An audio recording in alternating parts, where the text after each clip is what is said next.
हाँ जी मित्रों, हमेशा की तरह टेलीकॉम से जुड़ी हुई काफी सारी अपडेट लेके हाजिर हो चुका हूं। जियो की तरफ से भी अपडेट है और एयरटेल की तरफ से भी अपडेट है। साथ ही साथ इस वीडियो के अंदर वीआई से रिलेटेड दो बड़ी खबरें आप सबको बताने वाला हूं। सो वीआई के अच्छे दिन वापस आने वाले हैं और एक कंपनी है अपने प्लानों के ऊपर 15% की छूट दे रही है, डिस्काउंट दे रही है। सारी अपडेट बता के जाऊंगा, वीडियो में बने रहना। हेलो मेरे भाइयों, मेरा नाम है कमल, आप देख रहे हैं आपका अपना यूट्यूब चैनल टेक पत्री। वीडियो को स्टार्ट करते हैं। ओके, सबसे पहली अपडेट भाई साहब बता देना चाहता हूं, ये मिक्स करके मैं खबर बताने वाला हूं जियो की और एयरटेल की।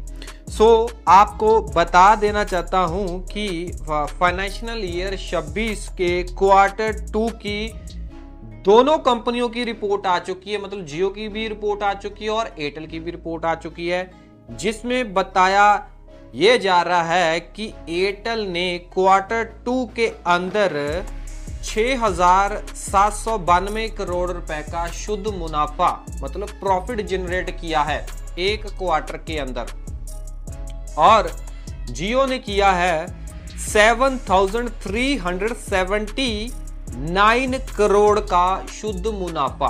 ठीक है ना, इन्होंने प्रॉफिट गेन किया है। मतलब कि जियो ने एयरटेल से ज्यादा मुनाफा कमाया है। बट सबसे हैरान करने वाली बात यह है कि जो जियो का एवरेज रेवेन्यू पर यूजर है वो 211.4 रुपए है। ठीक है ना, बट अगर बात करें एयरटेल की तो एयरटेल का एवरेज रेवेन्यू पर यूजर 256 रुपए है। एक चीज देखने वाली इसमें यह है कि एवरेज रेवेन्यू पर यूजर तो ज्यादा एयरटेल का है, तो एयरटेल मुनाफा कम क्यों कमा रहा है और एवरेज रेवेन्यू पर यूजर जो है वो जियो का कम है। बट जियो उल्टा, ठीक है ना, एयरटेल के मुकाबले ज्यादा मुनाफा कमा रहा है। ये कैसे हो गया? ये हुआ है मेरे भाई कि जियो के पास जो है वो मेंबर या फिर सब्सक्राइबर बेस ज्यादा है। एयरटेल के पास सब्सक्राइबर बेस जो है जियो के मुकाबले कम है। इसी वजह से जो एवरेज रेवेन्यू पर यूजर है वो एयरटेल के मेंबरों के हिसाब से एयरटेल का सही है और जियो के मेंबरों के हिसाब से एवरेज रेवेन्यू पर यूजर जियो का सही है। और आपको पता ही है कि जियो के 500 मिलियन सब्सक्राइबर हो चुके हैं और बताया ये जा रहा है आगे भी इनके जो मोबाइल वाले ग्राहक हैं, सब्सक्राइबर है, बहुत तेजी से बढ़ने की उम्मीद है।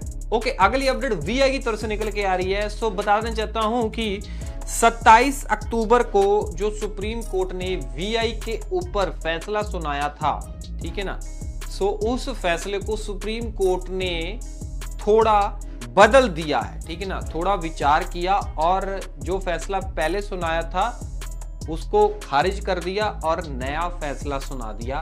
और जो नया फैसला सुप्रीम कोर्ट ने सोमवार को सुनाया है वोडाफोन आइडिया के ऊपर, वो वोडाफोन आइडिया के हक के अंदर ही है। बता देना चाहता हूं कि पहले जो सुप्रीम कोर्ट ने वीआई के ऊपर फैसला सुनाया था और सुप्रीम कोर्ट ने वीआई को ये बोला था कि आपका जो एजीआर ड्यू है 9,450 करोड़ रुपए वाला, जो कि 2016 और 17 वाला है, उसके ऊपर ही डॉट, ठीक है ना, कार्रवाई करेगा, मतलब कि उसको रीचेक करेगा। ठीक है ना, बट हाँ, सोमवार को सुप्रीम कोर्ट ने अपने फैसले को चेंज किया और वीआई के और हक में आ गया।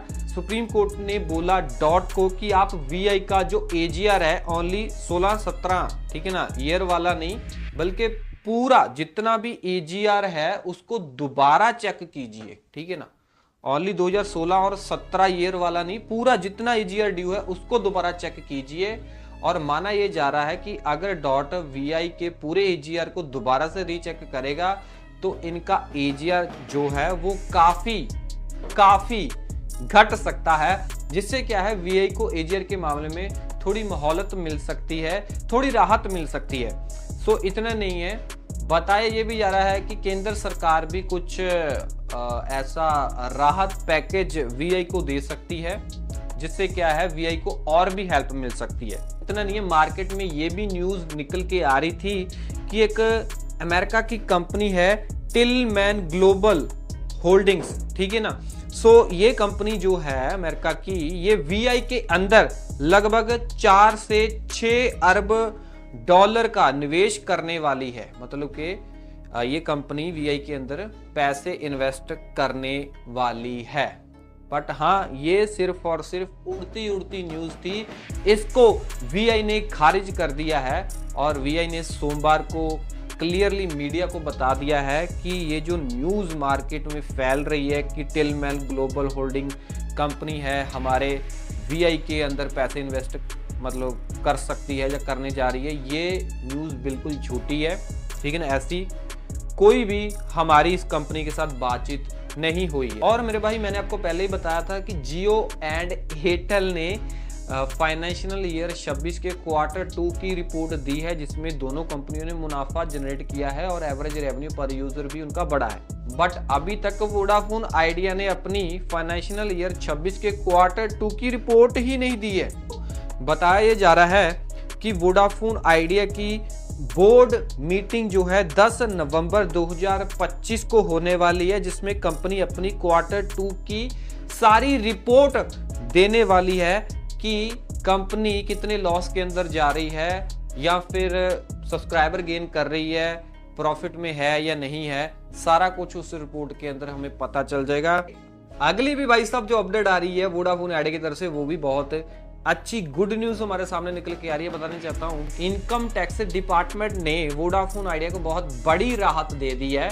आपको बताना चाहता हूँ कि 2008 के अंदर वोडाफोन आइडिया ने एक कॉल सेंटर को बेचा था, अहमदाबाद के अंदर था, कॉल सेंटर को बेचा था किसी कंपनी को लगभग 8,500 करोड़ रुपए का वो, ठीक है ना, कॉल सेंटर था। तो वो जो पेमेंट की गई थी, इनकम टैक्स को शक था कि ये जो पेमेंट है वो मतलब कि कैसे की गई है, विदेश से आई है या गई है ना, ऐसा कुछ था।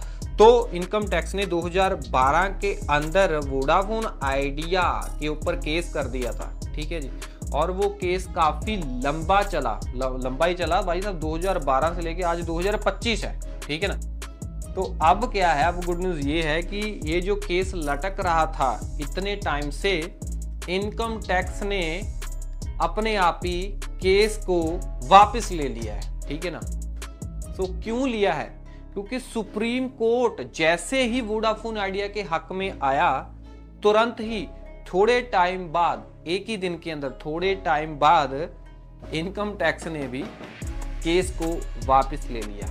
ये सिर्फ और सिर्फ सुप्रीम कोर्ट या फिर गवर्नमेंट की ही ये इन्वॉल्वमेंट लग रही है, जिससे क्या है, वोडाफोन आइडिया की हेल्प हो रही है। सो इसका मतलब ये है कि वोडाफोन आइडिया 2026 में एक बड़े ही उगते हुए सूरज की तरह आने वाला है। ठीक है ना, वोडाफोन आइडिया के अच्छे दिन आने वाले हैं वापस, और मतलब केंद्र सरकार भी हेल्प करना चाहती है किसी ना किसी तरीके से, ताकि मार्केट के अंदर कंपटीशन जो है वो बना रहे। ओनली जियो एंड एयरटेल की मोनोपोली, डुओपोली ऐसी चल ना सके ना।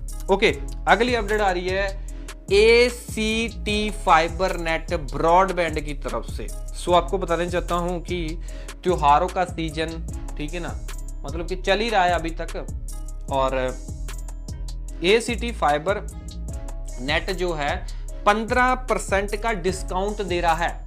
अगर आपके एरिया में ACT फाइबर नेट का ब्रॉडबैंड है तो आप 15% का डिस्काउंट ले सकते हैं। ये 15% का डिस्काउंट जो है वो 2025 दिसंबर एंड तक ही चलने वाला, इसी साल तक चलने वाला। उसके बाद आपको कोई डिस्काउंट नहीं मिलेगा। बताया ये जा रहा है कि 15% की जो छूट है वो मिलेगी जो 3 महीने का या फिर इससे ज़्यादा वाला प्लान लेंगे नए ग्राहक। ठीक है जी, सो इनके जो एफिलिएट नेटवर्क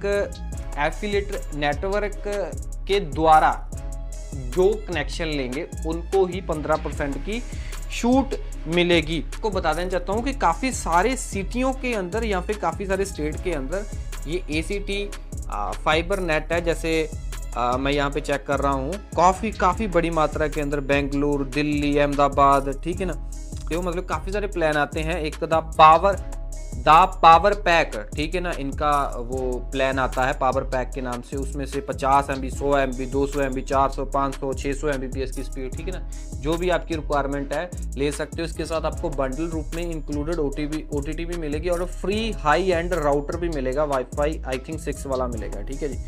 और अगर आपको थोड़ी OTT कम चाहिए, वैल्यू पैक चाहिए, तो 50 MB का 750 का मिल जाएगा, 100 Mbps से लेके 600 Mbps से लेके 1 Gbps तक इनके प्लान अवेलेबल है, ठीक है ना, थोड़े कम कीमत के। अगर आपको और भी स्टार्टर पैक चाहिए, मतलब कि आपको बेसिक पैक चाहिए, उसमें थोड़ी बहुत OTT हो, तो एक 775 रुपये का है, 50 Mbps की स्पीड के साथ आ जाएगा, सो 1 Gbps तक इनका ये भी है स्टार्टर पैक। एक है द परफॉर्मेंस पैक, जिसमें आपको सिर्फ और सिर्फ इंटरनेट ही मिलेगा, कोई OTT वगैरह नहीं मिलेगी। 50 Mbps वाला प्लान है ये, जो 559 रुपये में मिल जाएगा और 1 Gbps जो है लगभग 3000 रुपये में आपको ये वाला प्लान मिल जाएगा। याद रखना, न्यू कनेक्शन लोगे 3 महीने के लिए या इससे ज़्यादा महीनों के लिए लेना पड़ेगा, इनके एफिलिएट नेटवर्क प्रोग्राम के तहत लेना पड़ेगा। बाकी आप पूछ सकते हो इनकी कस्टमर केयर से कि मेरे को 15% का डिस्काउंट कैसे मिलेगा। कि भाई बहुत सारे भाई मेरे से पूछते हैं कि भाई आप टैबलेट कौन सा यूज़ करते हो। भाई ये है मेरे पास पोको का पोको पैड, ठीक है ना, पोको का पोको पैड है ये वाला पोको पैड। तो ये अगर आपको लेना है तो इसका लिंक मैं दे रहा हूँ यहाँ पे कार्ड पे, ठीक है ना, टैग कर रहा हूँ, ठीक है ना। आपको अगर ये लेना तो ले सकते हो। बाकी काफ़ी अच्छी परफॉर्मेंस है, कोई दिक्कत वाली बात नहीं है। मूवीज़, वीडियोस, आर्टिकल पढ़ना, पढ़ाई करना, सब कुछ भाई आप इससे कर सकते हो काफ़ी सस्ते में, और सिम भी इसके अंदर लग जाती है, ठीक है ना, पोको पैड के अंदर। बाकी वीडियो अच्छी लगी तो लाइक करना, पूछना चाहते कमेंट करना। ऐसी इन्फॉर्मेशन आपके अपने यूट्यूब चैनल टेक पत्री को आती रहेंगी, सब्सक्राइब कर लेना। मैं मिलता हूँ अगले वीडियो में। टिल देन गेट ऑलवेज की स्माइलिंग। जय हिंद जी।